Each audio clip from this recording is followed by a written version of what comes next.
Hello there, Ray here, and Minecraft has released a new snapshot for the 1.13.2, and this is pre-release 2, and they came up with a second pre-release to fix some bugs that were introduced with the first one, as well as fix some old 1.13 bugs.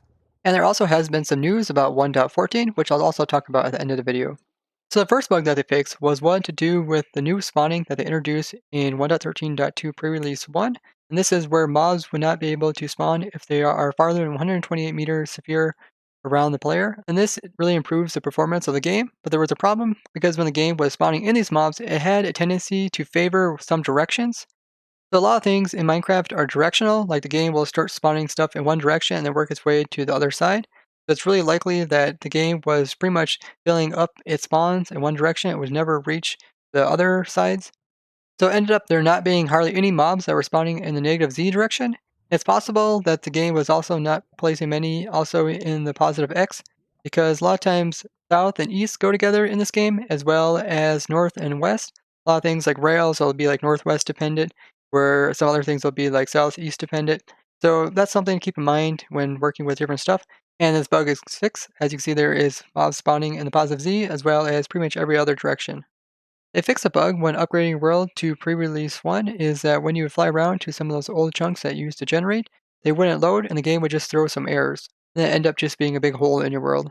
They fixed a crashing bug, which was occurring when people would generate a new world, like a custom world, with terrain very high up at the top of the world. Every time they would load it, it would just instantly crash. Another crashing bug was fixed, and this was to do with the rendering of block entities, and something like an ender chest was causing problems, which was causing the game to repeatedly crash. And this bug was first reported in 1.3.0, so it's been in the game for a bit. They fixed a bug to do with custom spawn eggs. So here's one that is a zombie horse spawn egg, but it can like produce a chicken. You can make them customized, you make it like produce giants or whatever you want. And there was a problem with this because it was also possible for you to make weird spawn eggs. This was allowing people to execute commands arbitrarily by using this. So apparently it was a security risk, so they went ahead and fixed it. So the last bug that they fixed was a bug to do with written books. If you would have this written book in a chunk in like 1.8, and then you'd upgrade all the way up to 1.13 and you reload that chunk, the title of the book, which is right here, would be converted over into invalid book tag, and this was causing problems with people that were upgrading their worlds, so they went ahead and fixed this. And this book fix is probably related to a sneak peek that they showed of some things they've been working in 1.14. So this is an image that Darebone tweeted out just a couple hours ago, and this is a lectern, which is kind of like a stand where you put your book on. A lot of people, like when they talk in a speech or something, they'll have one of these. They have their papers on top of it, and they'll read off of it.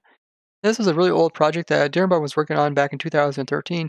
I guess he picked it up again, and he's introduced it into 1.14. And the way that this item would work is that you put a book on it, and then people could right-click on it and then read it without having to have multiple books for each person.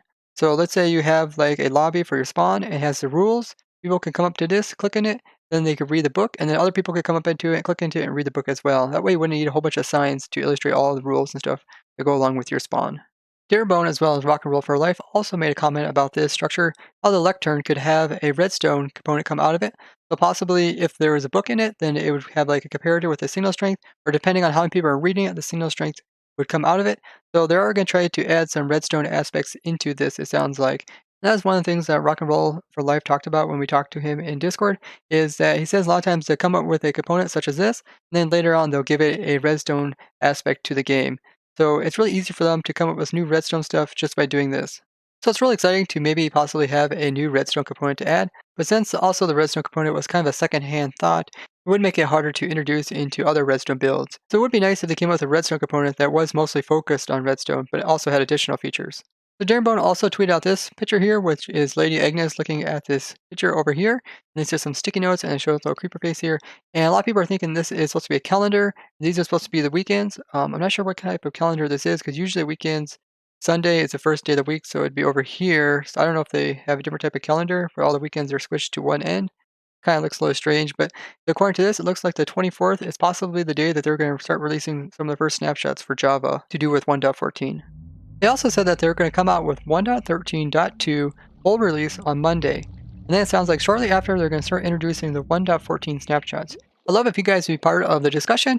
A lot of times we have the Minecraft developers join our voice chat. We get to talk to them, and that's all on our Discord. I'll put the Discord link down in the description. This is also a really good spot to go, and if you have any questions, ask it in our public chat. A lot of times the guys will come and help. You also can see all the other ProTech members when they upload videos, as well as when they go live streaming. You can check that all out and see all the other crazy stuff that's going on with the ProTech server. A lot of times people give little snapshots of different stuff they're working on. So just stop by and say hi to everybody. It's a really nice community and a great place to learn about different stuff that's going on in Minecraft. It's going to be nice when they introduce the 1.13.2 full release, that way people can upgrade their servers as well as the single player worlds and play it without having to deal with most of the issues that came with 1.13. I'd like to thank you guys for watching, and if you guys found this interesting, show me with a like and share this with others. If you'd like to see more snapshot reviews for the future of 1.14 and beyond, be sure to subscribe and hit the bell button to get notifications when those go live. And if you have any suggestions for the Village and Pillage update of 1.14, tell us in the comments as well as on our Discord. Bye bye.